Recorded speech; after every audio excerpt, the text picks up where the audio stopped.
আসসালামু আলাইকুম গাইস, কি অবস্থা সবার? কেমন আছেন সবাই? আই হোপ সবাই ভালো আছেন। তো এই জায়গাতে আমার একটা এন্ট্রি নেওয়া হয়েছে, অবশ্য লট সাইজটা খুবই ছোট, 0.02 লট।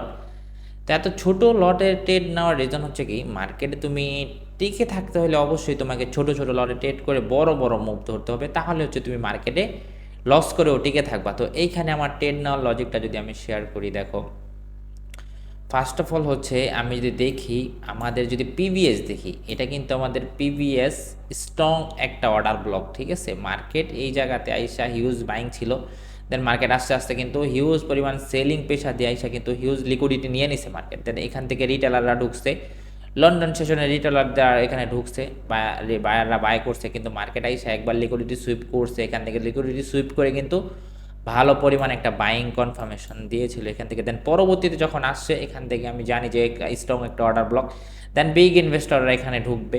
তো হচ্ছে এখান থেকে আমি একটা ভালো কনফার্মেশন পাওয়ার পর আমি একটা এন্ট্রি নিয়েছিলাম। আমি প্রায় $32 মতো প্রফিট দেখছি। মার্কেট যদি এটার নিচে আসে, তাহলে হচ্ছে আমি ট্রেড ক্লোজ করে দিব, না হয় মার্কেট এখান থেকে আবার বাইং দিবে। তো আই হোপ তোমরা বুঝতে পারছো। আর এই ট্রেডগুলো হচ্ছে যারা আমার সাথে কপি করতে চাও, যারা হচ্ছে ছোট স্টপ লস দিয়ে বড় মুভ ধরতে চাও, তারা হচ্ছে আমার টেলিগ্রামে জয়েন হয়ে ট্রেডগুলো আমি প্রত্যেকটা ট্রেড টেলিগ্রাম মেম্বারদেরকে সাথে নিয়ে করি। তোমরা চাইলে হচ্ছে জয়েন হতে পারো, জয়েন হয়ে ট্রেডগুলো আমার সাথে কপি করতে পারো, ঠিক আছে।